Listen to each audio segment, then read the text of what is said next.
Bonjour à toutes et à tous, bienvenue sur Pascal Aquarium Naturel, vidéo dans laquelle je vais vous présenter aujourd'hui un sujet qui moi me semblait indispensable de vous présenter, c'était les plantes in vitro. Pourquoi indispensable? Eh ben parce que, comment dirais-je, l'aquariophilie naturelle nécessite d'avoir des végétaux. Pour faire court, on n'a pas de filtre dans un aquarium naturel ou alors on n'a pas de filtre plutôt je dirais mécanique, c'est-à-dire ce qui va assurer la filtration, ça va être comme dans un filtre normal si vous voulez, les bactéries, la consommation énergivore des bactéries, mais non fixée sur des masses filtrantes d'un filtre mécanique, mais filtrée partout dans le décor de l'aquarium. Donc en gros, pour résumer, un filtre mécanique, donc c'est pas le but de la vidéo, mais je vous explique vite fait comment ça marche. Quand tu as un filtre dans un aquarium, tu forces de l'eau, tu aspires de l'eau d'un côté, tu la recraches de l'autre, et entre les deux, tu la fais passer dans des masses filtrantes, ce que tu appelles des masses filtrantes. Donc en gros, avec des granulométries plus ou moins différentes. En gros, ça sert à quoi? Les premières masses en général servent comment dire, à retenir les plus grosses les particules en suspension dans l'eau, les petites branches et tout ça, les petites feuilles pourrites par exemple. En gros, ton eau alors a l'air translucide et les autres parties vont servir de colonisation bactérienne. En gros, il y aura plein de bactéries dedans, c'est ça qui fait que quand tu sens ça sent bon. Enfin moi, j'aime beaucoup l'odeur, ces odeurs de bonnes bactéries. Et bah ça si tu veux, donc ça va être des bactéries dénitrifiantes. En gros, elles vont si tu veux consommer tous les éléments négatifs de l'eau. Et donc tu obtiens un filtre. Et ce qu'on a constaté avec l'aquariophilie naturelle, donc celle que moi je pratique, c'est que si tu retires toutes les masses filtrantes de tes filtres, tu te sers juste de tes filtres juste pour faire tourner l'eau, ou tu utilises quelque chose qui brasse l'eau, ou même dans certains aquariums, même pas de brasseur d'eau, et ben je me suis rendu compte, et d'autres avant moi, que moi, si tu veux, j'ai juste poussé le truc un peu plus loin, quoi. Mais en gros, les bactéries se fixent partout. Si tu les forces pas à se fixer, si tu les fixes, comment dirais-je? Voilà, là, je perds mes mots. Parce que j'essaie de faire court, en fait, parce que le but, c'est de parler des plantes et pas des filtres. En gros, si les bactéries vont s'adapter, si tu veux, à la quantité, je dirais, de nutriments qu'il y a dans l'eau à dénitrifier. Donc en gros, s'il y a beaucoup de choses à filtrer, il va y avoir beaucoup de bactéries. S'il n'y en a pas beaucoup, bah, il n'y en aura pas beaucoup. Et si t'as pas de filtre, et ben, vont aller se déposer partout dans le décor, dans le gravier, dans les plantes, dans les vitres, et un peu partout, mais principalement dans le gravier. Voilà pourquoi il faut un gravier de qualité. Les plantes, elles vont consommer, elles vont aider à produire de l'oxygène, mais pas que ça. Elles vont surtout, si tu veux, par leurs racines ou autres, consommer aussi des éléments négatifs de l'eau. Je cherche à vulgariser au maximum les choses parce que le but de cette vidéo est de vous présenter. C'est parti. Donc, les plantes in vitro. Le in vitro, c'est quoi concrètement? Alors, pour moi, déjà, donc, alors, je sais pas parce que souvent quand on parle d'aquariophilie, il y a toujours des détracteurs. Est-ce que c'est naturel ou pas? Hop, tu vas rejoindre le pied. Voilà, ça rejoint le pied, c'est un peu plus simple. Alors pour moi, oui, l'aquariophilie, enfin les plantes in vitro sont tout à fait naturelles. Je vais vous expliquer concrètement qu'est-ce que c'est. Attends, je bois un petit peu de ça, d'abord, un petit peu avant. Alors on y va. Donc, qu'est-ce que c'est? Là, alors, ce sont des plantes qui ont vu le jour en laboratoire. Et là, vous me direz, mais Pascal, comment est-ce que des plantes naturelles peuvent-elles voir le jour en laboratoire? Alors, je vais pas faire, si vous voulez, dans cette vidéo, le but, c'est pas de faire, comment dire, un versus pour dire qu'est-ce qui est bien, ce qui est pas bien. Juste, c'est des produits qui sont sur le marché, donc les plantes in vitro, et moi, je veux juste vous en parler et savoir qu'est-ce que c'est. Moi, j'en suis relativement friand, et je vais vous expliquer pourquoi, en gros, concrètement. L'avantage d'une vitro, quel est-il? Le premier, c'est qu'il va être complètement exempt d'éléments pathogènes ou d'escargots ou autres. Il va être au final est totalement exempt de quasiment tout. Donc en gros, quand je dis exempt, c'est-à-dire qu'il n'y aura pas, si tu veux, même de bactéries ou autres. Alors si, il peut y en avoir quand même quelques-unes, mais comment dirais-je, tu n'auras pas d'escargots dedans, tu n'auras pas d'algues dedans, tu n'auras pas de même 3 tonnes de... C'est des plantes qui, si tu veux, ont vu le jour en laboratoire. Alors, donc ça c'est le premier avantage, si tu veux, je dirais, c'est le fait que ces plantes-là ne vont pas t'introduire des maladies dans ton aquarium.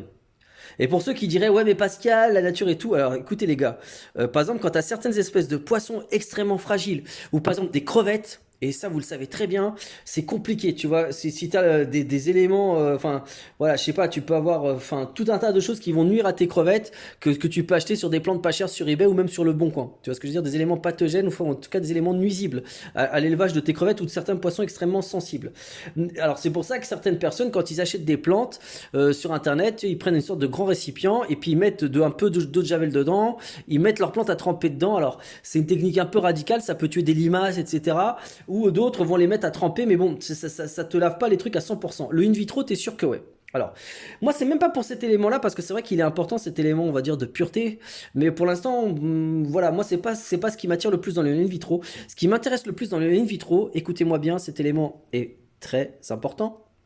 C'est ce qu'on appelle la génétique. Pourquoi je vais parler de génétique? Alors rassurez-vous, alors ça va pas être super compliqué. Comme vous le savez, ceux qui me suivent, je suis plutôt un vulgarisateur du savoir. Je cherche pas à faire des trucs, enfin à pousser les choses dans mes explications au maximum. Je cherche à vous donner l'essentiel pour qu'après vous fassiez votre propre sauce et que ça vous donne envie. Et si vous voulez aller plus loin, vous pouvez aller plus loin. Mon but c'est de vulgariser l'informatique, parce que c'est vrai que je suis aussi de l'informatique, de vulgariser l'aquariophilie pour la rendre accessible au plus possible de personnes. Alors, comment est-ce qu'on arrive à produire comment dirais-je, de l'in vitro? Alors, pourquoi la génétique? Pour faire simple, quand vous avez un végétal, une petite graine ou déjà une plante, comment dire, la reproduction du végétal se fait de diverses manières. Certaines via un stolon, par exemple comme les anubias. Vous avez vu les anubias, je ne sais pas si vous voyez un peu le végétal, vous avez une sorte de tige qui pousse et puis elle grandit, puis ça fait des segments, hop, et puis après vous pouvez les couper et voilà. Et donc tu vas avoir plein d'anubias après. Tu peux avoir des végétaux qui poussent via un stolon aussi, mais interne, cette fois-ci pas à l'extérieur de la terre. Donc tu as une plante, hop, elle va balancer dans les racines, sous la terre, une tige, donc ce qu'on appelle un stolon, et hop, tu vas avoir une autre plante. Et après, entre les deux, tu as une sorte de cordon ombilical, si tu veux, qui peut être coupé, et tu obtiens donc deux plantes. Tu peux avoir plusieurs techniques de bouturation des plantes ou de reproduction végétale. Mais qu'est-ce qui se passe au bout d'un moment? Donc tu as ce qu'on appelle le pied mère, si tu veux, le pied original, le premier pied, la première plante. Et au bout d'un moment, tu vas avoir une dégradation génétique. C'est comme ça, enfin, on a constaté, alors évidemment pas dans tous les cas, mais dans beaucoup de cas, tu as ce qu'on appelle une dégradation génétique, à savoir que les boutures, etc., qu'on peut avoir parfois, sont moins vertes, moins belles et moins résistantes que le pied mère original. Est-ce que ça vous semble clair ce point-là? C'est important de bien comprendre le système de bouturation et de dégradation génétique. C'est pas très compliqué, mais en gros, la maman, elle va avoir un bébé, le bébé qui a un bébé qui a un bébé, et au fur et à mesure, si tu veux, tu vas avoir une perte. Et on obtient ça parfois aussi en aquariophilie avec certains poissons, tu sais, par exemple, qui sont très très beaux, et au fur et à mesure, la descendance, si on ne fait pas de sélection dessus, elle va se dégrader, elle va être de moins bonne qualité, plus fragile ou autre. Tu vois ce que je veux dire? Ou des fois, ça peut, bon, la nature aussi nous enseigne que parfois ça peut être l'inverse, mais bon. En gros, si tu veux, dans les végétaux, c'est à peu près une règle générale et qui est de ce type-là. Évidemment, il y a des exceptions, les gars, mais je vous parle d'une manière générale. Alors, l'in vitro, c'est quoi? Je suis obligé de parler de génétique avant de parler d'in vitro. Les vitraux, en fait, vous venez au pied mère. Donc le pied le plus beau, le plus costaud, le plus résistant, le plus initial. Ou un des pieds mères, ou en tout cas parmi un beau pied mère, tu vois ce que je veux dire? Dessus, vous allez faire une ponction génétique, peu importe quelle qu'elle soit, ça peut être un bout de feuille ou ce que tu veux. Donc par exemple, tu prends une feuille que tu vas couper en plein de petits bouts, clac, clac, clac, clac, clac. Tu vas avoir donc du génome, de la génétique de la plante que tu vas après faire reproduire en laboratoire. C'est-à-dire à partir d'une toute petite cellule de plante, ou plusieurs petites cellules de plantes, parce qu'il n'y en aura pas qu'une seule, on va pouvoir reproduire plein de plantes en laboratoire. Et ça, alors, ça peut aussi avoir, tu vois, on parlait d'écologie, un avantage écologique dans le sens où tu n'as pu aller les ponctionner dans la nature, et tu te retrouves avec des plantes aussi belles, écoutez bien, c'est quoi le résultat, que l'original. Enfin, que l'original. C'est comme si tu veux, si tu avais la première descendance, soit tu vas avoir exactement la même chose que le pied mère, ou c'est comme si tu avais, on va dire, le premier bébé du pied mère. En gros, tu vas avoir des plantes beaucoup plus vertes, beaucoup plus costauds, beaucoup plus tout que des reproductions de reproduction. Voilà donc les divers avantages des plantes in vitro. Donc moi, pour être honnête, j'aime bien. J'aime bien, pas dans tous les cas de figure, mais dans beaucoup de cas de figure, je kiffe énormément les plantes in vitro. Donc je sais pas si là ça vous semble un peu plus clair ces explications-là. Je vais donc maintenant vous présenter les différents végétaux que j'ai choisis pour mes aquariums. D'accord? Donc on y va. Et après je vous montrerai après comment ça fait une fois que c'est planté. Donc les Echinodorus. Donc ça c'est une plante qui est extrêmement basique. Alors ce qu'il y a de bien avec toutes mes plantes viennent de chez Aquaflora. Donc si vous avez des plantes à vous procurer dans les magasins, demandez du Aquaflora. Alors eux ils vendent pas directement aux particuliers, il faut vous adresser à des magasins. Parce que si eux c'est un grossiste, donc ils vont copro, qui vendent Ça veut dire Ototo, excusez-moi. On est vraiment dans une chaîne naturelle. Et donc voilà. Et je trouve qu'ils sont, voilà. Pour moi, honnêtement, ils sont en termes d'in vitro et de plantes de qualité. Je dirais que c'est le meilleur rapport qualité-prix qu'il y a. Il y a un concurrent connu que je citerai pas, mais qui lui est clairement hors de prix. Et franchement, la qualité pour moi, elle est kiff-kiff. Hein. Il y a pas, je vois pas trop de différence significative. Ok, donc les échinodorus, donc après ce que vous pouvez voir donc sur les différents pots, comme quand vous achetez un végétal, vous avez différentes caractéristiques au niveau du végétal. À savoir que le principal, alors là ils mettent la température, honnêtement, franchement, faut pas trop prendre en compte selon moi. Le plus important, je dirais que c'est l'éclairage et savoir donc son type de croissance. Et voilà, ça c'est les éléments principaux et s'il y a besoin de CO2 ou pas. Bah là, ils le disent, Premium Quality In Vitro Aquarium Plants, voilà. Tu vois, regarde, et là il te précise free from algae, snails and pesticides, shrimp friendly. Ok, donc en gros, t'as pas d'algues, t'as pas d'escargots et t'as pas de pesticides. Voilà, c'est super important aussi, tu vois, le fait de pas avoir des pesticides dans ces végétaux. Parce que quand t'achètes des végétaux sur internet qui poussent en serre, alors déjà il faut savoir que vous verrez des vidéos sur internet, donc sur YouTube, vous pouvez voir des vidéos comme quoi, comment sont faites les plantes d'aquarium. Souvent, c'est fait en dehors de l'eau avec 3 tonnes enfin avec des pesticides et tout. Voilà, et donc ensuite, j'ai pris de la cryptocorine. Donc vous avez vu comment elle est petite. Alors ah oui, parce que je vais vous montrer quand même un truc qui est méga important dans le in vitro. Attends, une qui sont un peu significatives. Donc là, je vais prendre cette crypto par exemple. Est-ce que vous voyez en bas ce truc? Attends, je vais la retirer. Hop là, vous voyez? Ça, c'est le gel nutritif. En fait, si tu veux, c'est un gel qui va servir d'alimentation. C'est une sorte de placenta, je sais pas comment on pourrait dire ça, aux plantes. Donc la plante est dedans et elle va continuer de pousser. Là, par exemple, les plantes qui sont là, les gars, elles sont dans ces pots in vitro déjà depuis trop longtemps, je dirais. Elles sont là depuis août. Et là, on est en plus de mi-novembre. Donc, août, même juillet, je crois. Bon, on va dire août, septembre, octobre, novembre. Ça fait déjà 4 mois qu'elles sont là. Il y en a, des fois, elles sont prises du soleil ou pas. C'est pour ça que certaines sont des fois peut-être un peu moins un truc. C'est qu'il ne faut pas non plus laisser 1000 ans là-dedans, mais elles se conservent plutôt bien. Je sais pas si tu te rends compte. Moi, je les posais comme ça. Hein. Elles étaient genre en étagère, tac, tac. Les 4 étagères comme ça, les unes par-dessus les autres. Et voilà, et ça tenait et ça tient plutôt bien. Bon, on y va. Je continue la présentation de mes plantes. Donc, j'ai pris de la crypto. Différents types de cryptocorine. Ensuite, alors l'hydrotoquil, elle a pas trop bien tenu. Là, elle commence à jaunir un petit peu. Je crois qu'elle va pas. Bon, je vais pas l'acheter non plus, mais on verra ce qu'on peut en faire. De la gratolia. Donc tout ça, c'est différents types de mousse. Ok, voilà. On y va. Donc différents types de mousse que je vais vous présenter maintenant.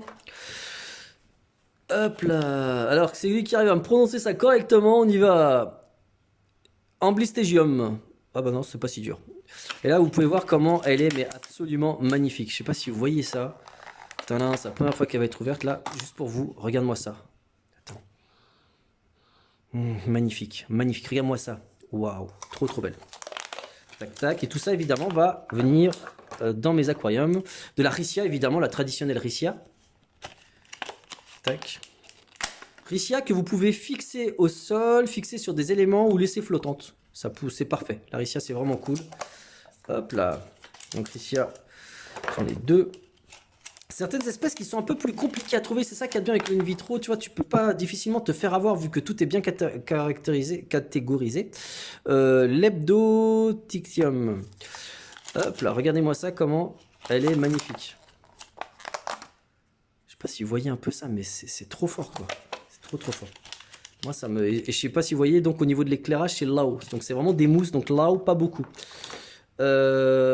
Évidemment la traditionnelle strorogine. Ça il y en a plein partout. Vous avez vu, vous avez les niveaux. La majeure partie de mes végétaux je les prends en easy. Comme vous savez c'est de l'aquariophilie naturelle. Du coup j'évite de saturer avec des éclairages trop puissants, etc. Qu'est-ce que je peux vous présenter d'autre là parmi mes petites plantes magnifiques Alors franchement il y a plein de trucs super cool. Bah, la Taxéophilium. Hop là, regardez-moi cette mousse qui est énorme là, ça déborde du pot là. Regardez comment elle est trop belle. Vous voyez, ça va être du top, du chez top, de chez top, de chez top, de chez top. Là il y a de quoi vraiment se faire plaisir. Donc j'en ai pris quelques-unes. Évidemment l'Éléocaris, plante traditionnelle, enfin méga connue, tu sais ça pousse, ça fait comme de l'herbe, mais très haute. Enfin, plutôt haute, quand je dis très haute, c'est pas de la gazonnante, quoi. Ça fera, je sais pas, ça peut faire, en fonction des modèles, 10 cm d'eau, par exemple. Ou moins. Celle-là, je crois que c'est de la naine, donc normalement, ça poussera pas des masses. Euh, des plantes telles que, hop là, Pojostemon. Alors, faut savoir que là, je vous dis les noms un peu comme je peux, mais ça m'a pris, laisse tomber, un temps phénoménal pour moi de choisir mes végétaux.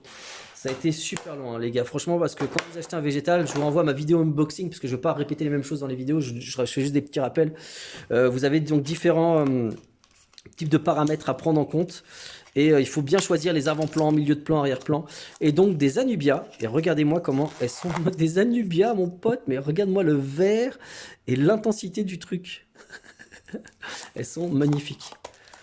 Et donc c'est de la variété bonsaï. Alors la bonsaï, donc c'est une anubia qui a été sélectionnée et qui restera petite comme ça. Je sais pas si tu te rends compte. Ce truc-là, c'est de l'anubia qui va à peine changer de taille. Hein. Ça va pas grandir des masses. Hein. Je crois même que ça reste comme ça. Hein. Vraiment. C'est un truc de malade, je ne sais pas si vous vous rendez compte. Donc elle a toutes les caractéristiques de la Nubia. Donc voilà, donc pour la présentation de mes différents végétaux, c'est à peu près tout. Hein. Après évidemment de la Bucephalandra, ça c'est une plante qui coûte plutôt cher, qui peut être entre soit dans l'eau, soit un petit peu en dehors de l'eau. Mais qui a quand même besoin d'un peu d'humidité, et c'est vraiment, franchement, une plante qui est magnifique. Ça vraiment la coûte, ça coûte pas mal, ça par contre. C'est là, j'avoue, la Bucephalandra, mais en in vitro, là, ça va, ça passe encore. Mais vous ne faites pas avoir parce que ça peut coûter très cher. Voilà, donc maintenant, je vais essayer de je vais les mettre en eau, parce qu'on va pas non plus, parce que je ferai d'autres vidéos de tutos, etc. Et là, on va les mettre en eau, et je vais vous montrer donc une fois fini.